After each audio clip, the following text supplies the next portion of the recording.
Bonjour à tous, bonjour à toutes, j'espère que vous allez très bien, que ce week-end s'est bien passé et que le lundi, ça n'a pas été trop dur ce matin pour se lever. Pour ceux qui travaillent, ceux qui vont à l'école, j'espère que tout se passera bien pour vous cette semaine. Une petite vidéo par rapport à cette victoire du FC Barcelone. Victoire contre Cadiz sur le score de 2-0 où le grand protagoniste a été Ferran Torres. Alors là, surprise totale. Moi je pensais que Ferran Torres était finito, qu'il était en burn-out, qu'il était en dépression, qu'il pouvait plus du tout jouer au football. Et Ferran Torres, en fait, il a fait vous me croyez mort? Eh bien, je vais vous montrer le contraire. Le FC Barcelone s'était présenté sur le terrain avec le 11 que vous voyez à l'affiche. Dans les cages, Marc-André Ter Stegen, la paire de centraux Eric Nulard, Garcia et Christensen, latéral droit Koundé, latéral gauche Baldé. En ce qui concerne le milieu de terrain, il y avait De Jong, Gavi et Sergi Roberto à la place de Pedri. En ce qui concerne l'attaque, à gauche, on avait Ansu Fati, à droite, le sorcier Torres. Et le numéro 9, le Polonais, celui qu'on n'a même plus besoin de présenter tellement il est fort, Robert Lewandowski. Voyons maintenant un tout petit peu ce qui s'est passé dans ce match. Là, vous voyez les buts, les minutes et les différentes entrées. Le 19e, Roger Marti reçoit un ballon en profondeur. Il dribble Eric Nulard Garcia et marque, mais malheureusement, il est en position de hors-jeu. 21e, Ferran sur le côté droit, il élimine deux joueurs, puis frappe enveloppée du gauche, une très belle frappe. Ça passe juste à côté, heureusement pour Cadiz qui souffre beaucoup. 25e minute, toujours sur la droite, il lève la tête Gavi et voit Sergi Roberto à l'entrée de la surface. La passe est un peu courte, un peu molle, mais Sergi arrive à la frapper. Le ballon est repoussé par le gardien, il retombe sur Baldé qui contrôle, s'oriente et frappe, boum, mais dans les nuages. 41e récupération après un très bon travail, un très gros pressing de Christensen, quel défenseur, si seulement on l'avait au Real Madrid. Et là, moment David Ferran Beckham, un centre enroulé du droit. Malheureusement, le Lewandowski gère mal son timing de saut. 43e, c'est le moment du match, sorcellerie totale, Ferran Messi, je vous décris l'action, il est sur le côté droit, proche de la surface déjà de Cadiz, il fixe un défenseur, boum, crochet du droit vers l'intérieur, un mort. Il rentre dans la surface avec le ballon collé au pied, crochet du droit vers l'extérieur, boum, deux morts. Il prolonge son ballon jusqu'à la ligne de fond pour se créer de l'espace et centre en retrait déjà en tombant digne d'un héros. Tête plongeante de Lewandowski, arrêt réflexe incroyable du gardien, le ballon revient dans les pieds de Sergi Roberto qui n'a qu'à pousser la sphère au fond des filets. C'est le premier but du FC Barcelone, 1-0. 45e plus 1, conduite de Sergio Roberto qu'on retrouve comme dans son jardin, dans l'axe. Il part de la gauche de l'attaque en direction de l'axe central et juste avant de rentrer dans la surface, il passe le cuir à ce neuf incroyable qu'est Lewandowski qui contrôle et envoie une énorme patate dans les filets. 2-0 Barça. 57e cafouillage après un corner, dégagement, le ballon retombe sur Gavi qui remet une tête en direction du but. La balle revient à Lewandowski qui étire sa jambe au maximum, le ballon touche la transversale et sort. Action très dangereuse du Barça. 58e corner pour Cadiz, pour moi Ter Stegen rate sa sortie, il y a un choc entre le portier allemand et un défenseur de Cadiz, le ballon reste jouable tout de même, très bon contrôle de Roger Marti qui marque, faute offensive sifflée par l'arbitre. Alors là, pour moi il n'y a pas faute.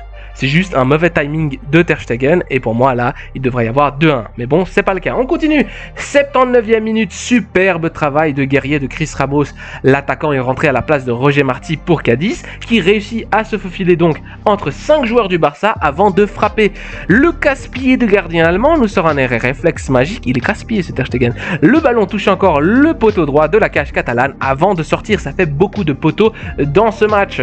87e, ultime attaque dangereuse de Cadiz. Centre enveloppé rentrant pour une très belle reprise de la tête d'Anthony Lozano, mais le numéro 9, malheureusement pour lui, l'attaquant rentré à la 62e verra son ballon s'écraser sur le poteau. Et voilà pour les actions dangereuses. Ce match a été un match où le Barça a quand même dominé, où il a eu les plus grandes approximations, où il a eu les meilleures actions, mais en fin de match, on a vu un Cadiz qui n'a pas abandonné, qui n'est pas rentré dans un mode dépressif, tout au contraire, un Cadiz qui est allé lutter jusqu'à la fin pour pouvoir réduire le score. Il aurait pu le faire, il a eu plein d'occasions, un collectif bien huilé, ce collectif de Cadiz auquel il faudra faire attention pour le second tour parce que je crois que le Real Madrid n'a pas encore joué Cadiz au second tour.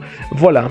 Un petit commentaire sur la performance incroyable de Ferran Torres. Ferran Torres est un joueur que j'ai beaucoup critiqué quand je parle avec mes amis de football, surtout des performances du FC Barcelone et du Real Madrid. Et quand on essaye de les contraster, on essaye de comparer toujours, vous savez, qui a les meilleurs attaquants, qui a le meilleur affectif, etc. Et là, Ferran Torres est toujours un élément qui ressort négativement. C'est-à-dire Ferran Torres, il a quand même coûté au coffre des Catalans presque 60 millions. C'est un joueur qui apporte peu en termes effectifs, en termes de buts. Mais c'est un joueur qui bouge beaucoup, c'est un joueur qui propose beaucoup et c'est un joueur qui a une attitude assez positive en faveur de Barcelone, qui tente beaucoup. Et là, son coach Xavi, eh bien, ce qu'il fait, c'est qu'il lui donne confiance en le mettant dans des matchs comme ça. Et il fait très bien, je trouve, Xavi, de faire tourner entre Rafinha et Ferran Torres pour que les deux puissent avoir du temps de jeu et que les deux puissent avoir confiance. On avait vu dans le dernier match que Rafinha n'avait pas aimé sortir alors que c'était clairement le MVP de ce match-là, le match précédent du Barcelone. Je crois que c'était contre United. Et là, Ferran qui aujourd'hui, eh bien, lui aussi est vraiment la star du match. Ici, on voit la heatmap et là où il a été le plus entreprenant.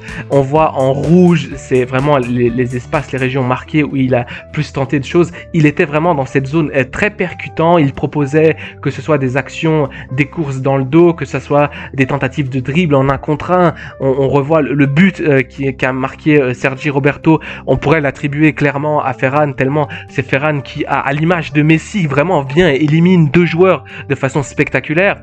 On voit également ici sur cette image, vous l'avez pas dans la vidéo, mais vous l'avez de manière une sur deux images, vous allez avoir les stats. Vous voyez les minutes jouées, 90 minutes, donc tout le match. Il n'a pas marqué, pas de passe décisive, mais il a quand même 2 tirs hors cadre. Il a 13 dribbles, dont 10 réussis, ce qui est quand même beaucoup. Passes précises, 76%, donc plus de 75%, plus de 3 quarts des passes réussies. 5 passes clés, et ça, je pense que c'est une statistique qui est un peu faussée. Pour moi, j'en ai compté au moins 10 de passes clés, des centres, des occasions créées. Là, il marque une. Moi, je pense qu'il y en a au moins 3. Duel au sol remporté, on a 15 sur 21, ce qui est beaucoup, pardon. Et puis, les duels aériens aussi, 2-3. Ferran Torres qui fait son comeback, on va dire. S'il continue à performer comme ça, eh bien, je vais devoir changer d'avis par rapport à ce joueur. Je trouvais que c'est un joueur qui avait coûté énormément d'argent pour la qualité de jeu qu'il offre, même en termes caractéristiques, je le voyais un petit peu frêle, un petit peu léger. Mais aujourd'hui, il a prouvé qu'il peut être un joueur très percutant et qui peut, dans un match où il gagne en confiance, où il monte en confiance durant la rencontre, proposer des choses très, très, très intéressantes. Je vous laisse donc cette vidéo. C'était voilà une autre vidéo encore de cette chaîne Mister Merengue. J'espère que vous avez aimé. Allez, ciao!